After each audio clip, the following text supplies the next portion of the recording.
welcome to another episode, guys. This one I didn't really plan on.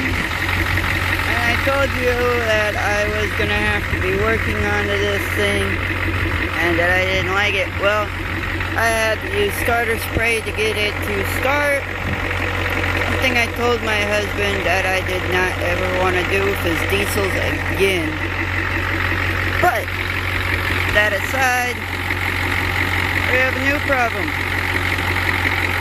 Hood won't shut. It's been a problem. It's got the standard Ford bow. But now to deal with that. So I'll try to move it with the hood up so I can get it closer to my tools. Be right back. Okay, so I got it moved a lot closer to my tools. One fun thing though is, and it probably won't do it for me now that you're watching, but there it is on the brake control. Every once in a while, brake light decides to come on.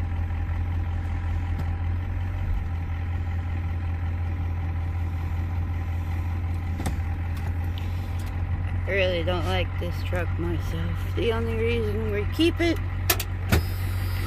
this one has a turbo. This other one doesn't. And it's got all the buzzers and annoying parts that you could think of to put on a truck.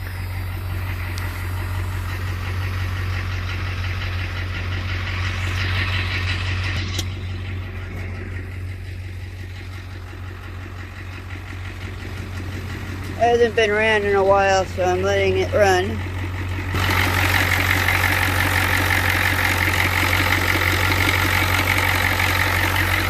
It does have a Banks turbo on it. Probably one of the first series ones. But some redneck has been in here before.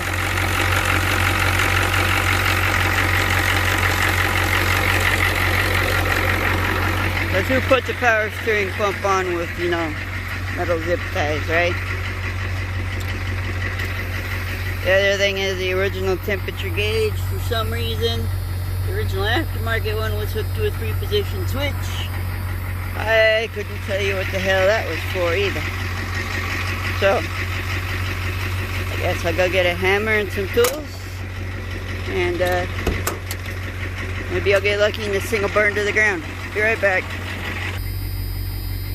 Okay, so I went, idled long enough to get some temperature into it.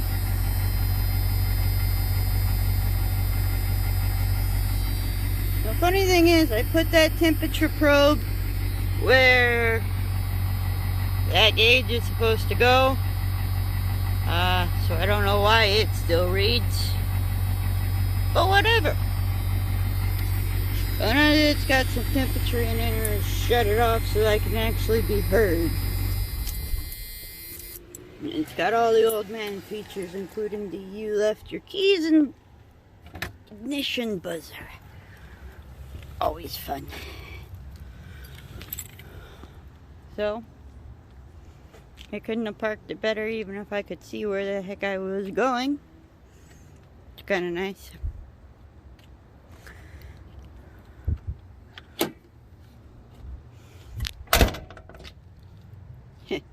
Because Ford.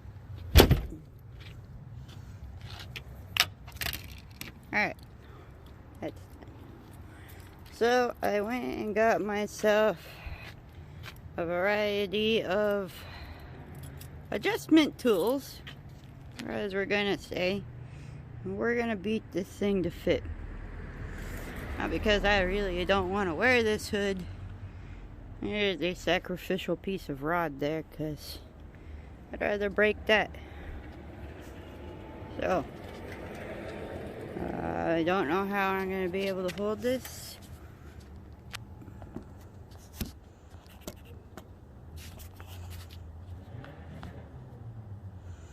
Maybe you can hear some of the metric people in the background. So I don't know if this will work, guys, but if you can If it does, hey, cool. So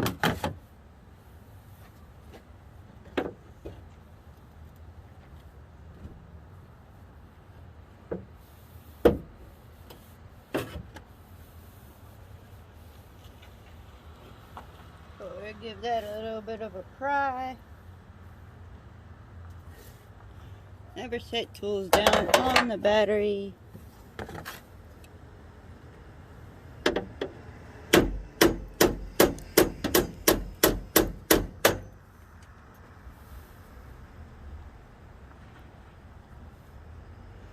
I have to get the hood lower to do this right, I guess.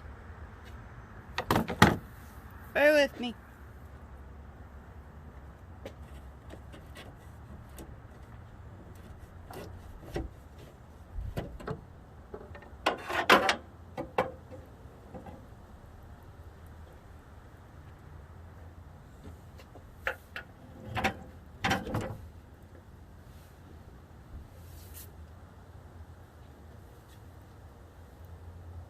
That looks like I could work with that.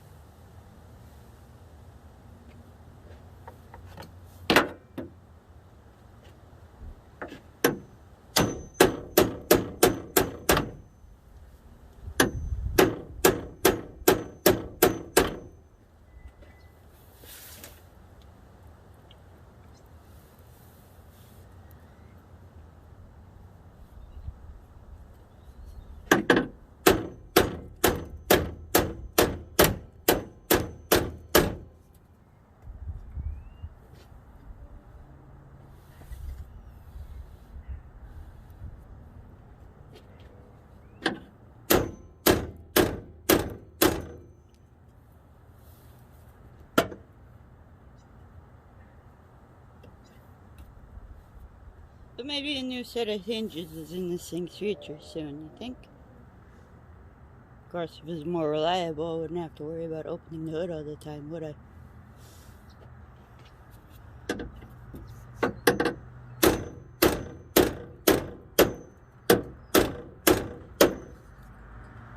Swing and a miss.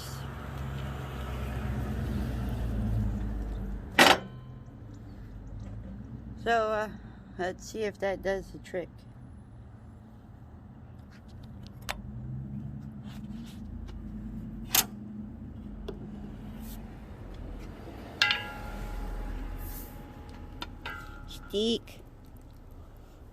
Stick's very pointy. Maybe I'll have stick stay down there for a second. What do you think? Because I don't want to get hit by it. This lovely little deer destroyer that'll never get used here in California.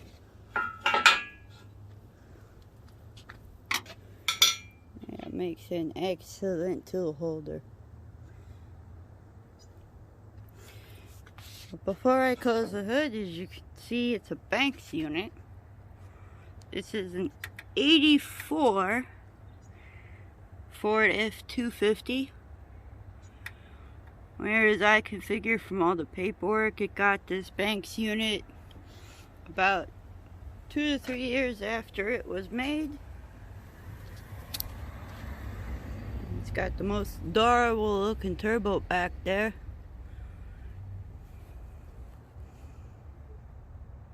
Never mind all the flammable sticks and twigs. We'll ignore those, right?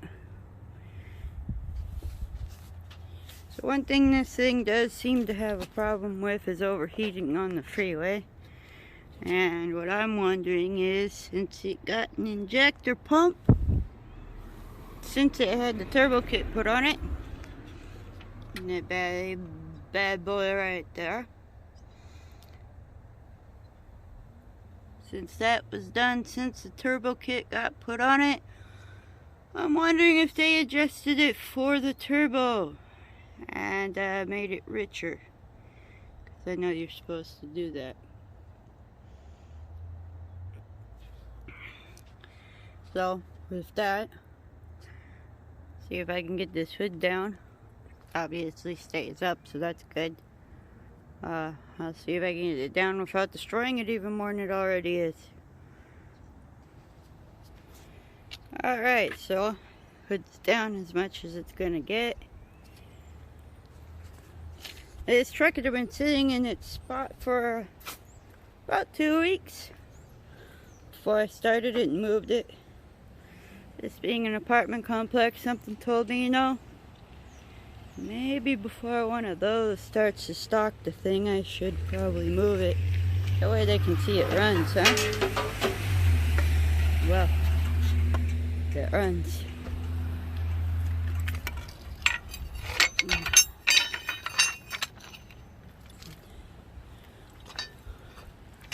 What I'm amazed at is they didn't bother the Roadmaster at all. It's excuse me while I grab my headset here and promptly get it in the way of the camera. Alright, so yeah, that's one of the reasons I moved it, because every so often those guys do come around and decide whether or not they want to randomly tow people's stuff away. Anyway, on a different note, Buick. They're calling for an atmospheric river to come through here starting tomorrow. So, definite plus is, well, at least I decided to put new rubber on it, albeit cheap, but new, so I won't have to worry about hydroplaning my butt around things. That's a definite plus. But, as I get in the way of the camera again, but the old windshield wipers are from last winter, and they kind of show it.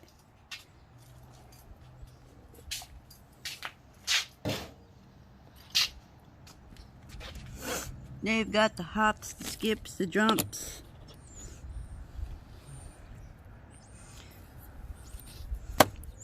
Tears.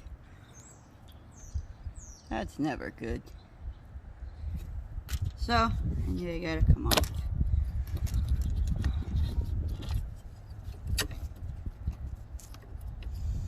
It's gonna be, should be a lot easier than it is, but you know how it is, one-handed now.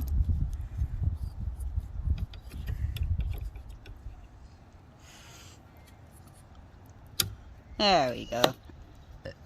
Pardon. So, that's off. Toss the trash. And now to get the other one out. Okay, passenger one's back on, guys.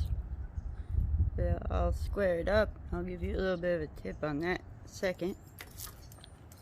So there'll be 2 tips here. Maybe 3. Tip number 1, if you're right-handed, don't grab the phone with your right hand if you need it for your stuff. Okay. Tip number 2. I don't know about you guys, maybe some of you are tall enough to hassle with that thing way over there. I'm not. I'm 5 foot. I can't reach over the top of this boat. So, where's the tip? Keys in the ignition into the on position. Turn the wipers on. Shut the ignition off when it gets up to that point. Because guess what? It's right there now. So, that's gonna make things so much easier. Let me get this one off. I'll come right back. Okay, old one is off. New one's here. That's the old one. Used to be a Michelin. Okay, first tip, if you have it like this, do not let it just smack the window. You will end up with another one of those nice little cracks. Oops, get around to that. No big deal, right? It's just a crack. windshield. Okay, so something you want to remember with these is other people usually pass up when they're showing you simple stuff like this. Is that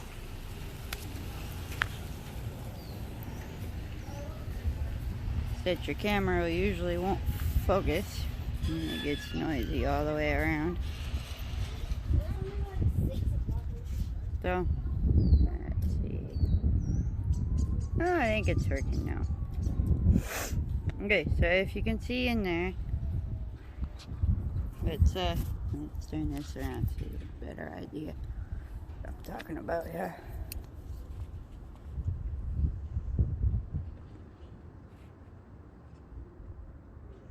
There we go. As you can see, sort of see, there's a little dimple in it, so the little arm doesn't exactly fit all the way across. You're gonna have to center it. Now, when I mean center it, a little easier to see there. We have a raised point and a lower point. Okay, guys. So that's gonna have to get centered.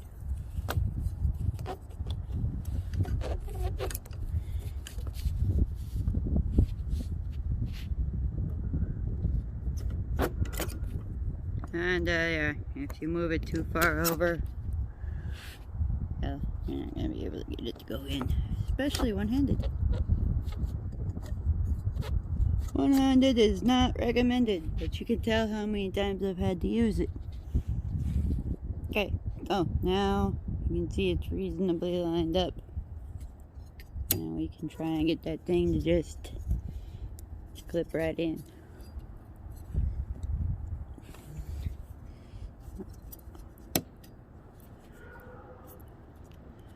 That's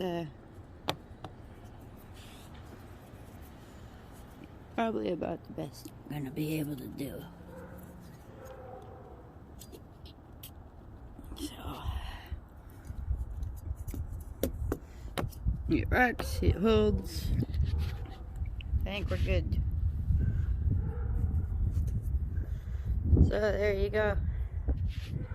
Quick tutorial of things. Camera really doesn't like to focus on glass. Maybe I'll get the sticks off of it, but then again, range, he's coming. So until next time, enjoy those tips. I hope you got a laugh out of me fighting with the other Ford.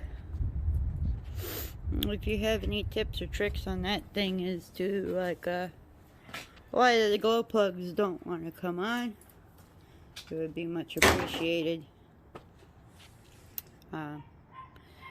With that, my saggy headliner and I will be signing off for the day. Please remember to like and subscribe if you found these helpful. And do that for anybody who has a small YouTube account. It does help us a bunch, really. Okay? Alright, take care, guys. Don't spin out. Alright, before I go for the day, one quick life hack. I know most of you have some big trash cans like this floating around somewhere. Getting the bags in is always a pain, and once you get them in, once you push stuff into it, it just blows right off. So, take yourself a drill. I have to use my hand one because I have it. Cut yourself some holes. I did it on both sides by the handle. So there's 4 holes total on mine. Right, nice little life hack for you. Not that I can talk today, but there's a nice little life hack for you. Something quick and easy you can do. And it'll save yourself a lot of time. So take care, like, and subscribe. See you guys later. Bye.